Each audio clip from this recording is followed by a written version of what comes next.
ಬೆಂಗಳೂರಿನಲ್ಲಿ ಮತ್ತೊಂದು ರಕ್ತಸಿಕ್ತ ಅಧ್ಯಾಯ ಆರಂಭ ಆಗಿರುವಂಥದ್ದು.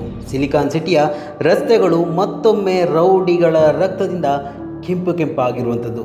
ಬಂಡೆಪಾಳ್ಯ ಪೊಲೀಸ್ ಠಾಣಾ ವ್ಯಾಪ್ತಿಯ ಮಂಗಮ್ಮನ ಪಾಳ್ಯದಲ್ಲಿ 30 ವರ್ಷದ ರೌಡಿ ಶೀಟರ್ ಶಬೀರ್ನನ್ನು ಮಾರಕಾಸ್ತ್ರಗಳಿಂದ ಕೊಚ್ಚಿ ಭೀಕರವಾಗಿ ಹತ್ಯೆ ಮಾಡಲಾಗಿದೆ. ಈ ಹತ್ಯೆಯ ಹಿಂದೆ ಅಡಗಿರುವ ರಹಸ್ಯವೇನು? ಹಳೆಯ ದ್ವೇಷದ ಜ್ವಾಲೆ ಶಬೀರ್ನನ್ನು ಬಲಿ ಪಡೆಯಿತ? ಎಲ್ಲವನ್ನು ಈ ಒಂದು ವಿಡಿಯೋದಲ್ಲಿ ಕಂಪ್ಲೀಟಾಗಿ ತಿಳಿದುಕೊಳ್ಳುವಂತಹ ಪ್ರಯತ್ನವನ್ನು ನಾವು ಮಾಡೋಣ. ಅದಕ್ಕೂ ಮೊದಲು ಈ ಒಂದು ವಿಡಿಯೋವನ್ನು ನೀವು ಮೊದಲನೇ ಬಾರಿ ವೀಕ್ಷಣೆ ಮಾಡ್ತಾ ಇದ್ದರೆ ದಯವಿಟ್ಟು ಈ ಒಂದು ಚಾನಲನ್ನು ಸಬ್ಸ್ಕ್ರೈಬ್ ಮಾಡ್ಕೊಂಡು ನೋಡಿ. ಮಾತ್ರವಲ್ಲ, ನಿರಂತರವಾಗಿ ಇಂತಹ ಅಪ್ಡೇಟ್ಗಳನ್ನು ನಿಮ್ಮ ಮುಂದೆ ತರುವಂತಹ ಪ್ರಯತ್ನಗಳನ್ನು ನಾವು ಮಾಡ್ತೀವಿ.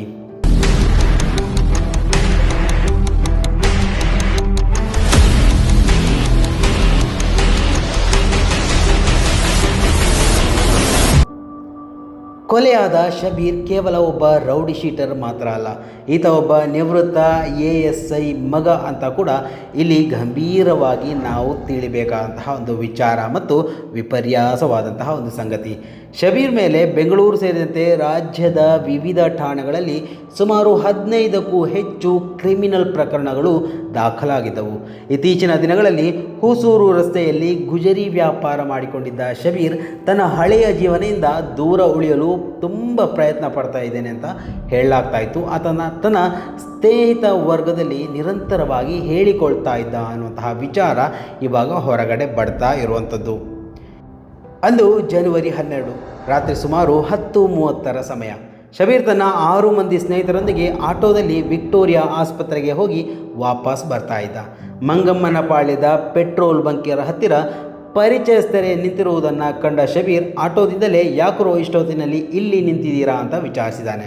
ಆದರೆ ಅಲ್ಲಿ ಕಾಯುತ್ತಿದ್ದವರು ಶಬೀರನ್ನು ವಿಚಾರಿಸಲು ಬಂದವರಲ್ಲ, ಪ್ರಾಣ ತೆಗೆಯಲು ಬಂದವರು. ಅಂದರೆ ಆತನ ಪರಿಚಯಸ್ಥರೇ ಆತನ ಪ್ರಾಣಕ್ಕೆ ಕಂಟಕವಾಗಿದ್ದಾರೆ. ಕ್ಷಣಾರ್ಧದಲ್ಲಿ ದುಷ್ಕರ್ಮಿಗಳು ಶಬೀರ್ ಮತ್ತು ಅವನ ಸ್ನೇಹಿತರ ಕಣ್ಣಿಗೆ ಖಾರದ ಪುಡಿ ಎರಚಿದ್ದಾರೆ. ಕಣ್ಣು ಕಾಣದಾಗಿ ಶಬೀರ್ ಒದ್ದಾಡ್ತಾ ಇದ್ದಂತೆ ಹೊಂಚು ಹಾಕಿ ಕುಳಿತಿದ್ದ ಇನ್ನೊಂದಿಬ್ಬರು ಮಾರಕಾಸ್ತ್ರಗಳೊಂದಿಗೆ ಮುನ್ನುಗ್ಗಿ ಬಂದಿದ್ದಾರೆ. ಶಬೀರ್ ಮತ್ತು ಅವನ ಸ್ನೇಹಿತ ಮನ್ಸೂರ್ ಮೇಲೆ ಮನ ಬಂದಂತೆ ಲಾಂಗು ಮಚ್ಚುಗಳಿಂದ ಏಕಾಏಕಿ ಹಲ್ಲೆ ನಡೆಸಿದ್ದಾರೆ. ಇನ್ನು ಇಷ್ಟೆಲ್ಲ ಹಲ್ಲೆಗಳನ್ನು ಮಾಡಿದ ನಂತರವೂ ಶಬೀರ್ ಪ್ರಾಣ ಹೋಗಿದೆ ಅಂತ ಖಚಿತಪಡಿಸಿಕೊಂಡಂತಹ ದುಷ್ಕರ್ಮಿಗಳು ಅದೇ ಆಟೋದಲ್ಲಿ ಶಬೀರ್ ಸ್ನೇಹಿತರ ಮೊಬೈಲ್ಗಳನ್ನು ಕಸಿದುಕೊಂಡು ಸ್ಥಳದಿಂದ ಪರಾರಿಯಾಗಿರುವಂಥದ್ದು. ಗಾಯಗೊಂಡ ಉಳಿದವರನ್ನು ಕೂಡ ಆಸ್ಪತ್ರೆಗೆ ದಾಖಲಿಸಲಾಗಿದೆ. ಆದರೆ ಶಬೀರ್ ಪ್ರಾಣ ಅದೇ ಸ್ಥಳದಲ್ಲಿ ಹೋಗಿದೆ ಎನ್ನುವಂತಹ ವಿಚಾರ ಪ್ರಾಥಮಿಕ ವರದಿಯಲ್ಲಿ ಬಂದಿರುವಂಥದ್ದು. ಇನ್ನು ಈ ಒಂದು ಕೊಲೆಗೆ ಕಾರಣ ಏನಾಗಿರ್ಬೋದು ಎನ್ನುವುದನ್ನು ನಾವು ಗಮನಿಸ್ತಾ ಹೋದರೆ ಪ್ರಾಥಮಿಕ ಮಾಹಿತಿಯ ಪ್ರಕಾರ ಇದು ಹಳೆಯ ವೈಷಮ್ಯದ ಫಲ ಎನ್ನಲಾಗ್ತಾ ಇದೆ. ಹಿಂದೆ ಶಬೀರ್ ಸೊಹೇಲ್ ಎಂಬಾತನ ಮೇಲೆ ಹಲ್ಲೆ ನಡೆಸಿದಾಗ ಆತನ 3 ಬೆರಳುಗಳು ಕಟ್ಟಾಗಿದ್ದವಂತೆ. ಈ ಸೇಡಿಗಾಗಿ ಸೊಹೇಲ್ ತಂಡ ಈ ಕೃತ್ಯ ಎಸಗಿರಬಹುದು ಎಂಬ ದೊಡ್ಡ ಸಂಶಯ ಇವಾಗ ವ್ಯಕ್ತ ಆಗ್ತಾ ಇರುವಂಥದ್ದು. ಇನ್ನು ಒಂದು ವಿಚಾರದ ಬಗ್ಗೆ ಸದ್ಯ ಬಂಡೆಪಾಳ್ಯ ಪೊಲೀಸರು ಪ್ರಕರಣಗಳನ್ನು ದಾಖಲಿಸಿಕೊಂಡಿದ್ದು ಒಟ್ಟು 6 ಮಂದಿ ಆರೋಪಿಗಳಿಗಾಗಿ ಬಲೆ ಬೀಸಿದ್ದಾರೆ. 5 ಮಂದಿ ಗಾಯಗೊಂಡಿದ್ದು, ಒಬ್ಬನ ಸಾವು ಕೂಡ ಸಂಭವಿಸಿರುವಂಥದ್ದು.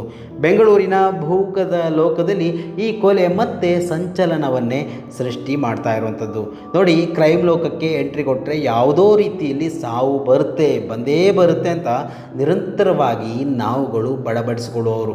ಆದರೆ ಇದು ಕೇಳದೇ ಇರುವಂತಹ ವ್ಯಕ್ತಿಗಳು, ನೋಡಿ, ಜನಸಾಮಾನ್ಯರಲ್ಲಿ ಸಾಮಾನ್ಯರಾದಂತಹ ವ್ಯಕ್ತಿಗಳು ಇಂತಹ ಹಲ್ಲೆ ದರೋಡೆಗಳಿಗೆ ಮುಂದಾಗುವಂತಹ ಸಂದರ್ಭ. ಆದರೆ ಅವರ ಕುಟುಂಬ, ಅವರ ಮಕ್ಕಳನ್ನು ಕೂಡ ಬಿಡದೆ ಅವರೊಂದು ಹಿಸ್ಟ್ರಿ ಇದೆಯಲ್ಲ, ಅವರ ಇತಿಹಾಸ ಇದೆಯಲ್ಲ, ಬೆನ್ನು ಬಿಡದೆ ಕಾಡುವಂತಹ ಬೇತಾಳಂತೆ ಅವರನ್ನು ಫಾಲೋ ಮಾಡ್ತಾನೇ ಇರುತ್ತೆ. ನೋಡಿ, ಕ್ರೈಮ್ ಲೋಕಕ್ಕೆ ಎಂಟ್ರಿ ಕೊಟ್ಟರೆ ಸಾವು ಯಾವುದೋ ರೂಪದಲ್ಲಿ ಬಂದೇ ಬರುತ್ತದೆ ಎಂಬುದಕ್ಕೆ ಶಬೀರ್ ಅವರ ಕೊಲೆ ಮತ್ತೊಂದು ಉದಾಹರಣೆ. ಪೊಲೀಸರ ತನಿಖೆಯಿಂದ ಈ ಕೊಲೆಯ ಹಿಂದಿನ ಸಂಪೂರ್ಣ ಸತ್ಯ ಹೊರಗಡೆ ಬರಬೇಕಿದೆ. ಈ ಕುರಿತು ನಿಮ್ಮ ಅಭಿಪ್ರಾಯಗಳೇನು ಎಲ್ಲವನ್ನ ಇಲ್ಲಿ ಕಮೆಂಟ್ ಮಾಡಿ. ಮುಂದಿನ ಮಾಹಿತಿಯೊಂದಿಗೆ ಮತ್ತೆ ಭೇಟಿಯಾಗೋಣ. ಅಲ್ಲಿವರೆಗೂ ನಮಸ್ಕಾರ.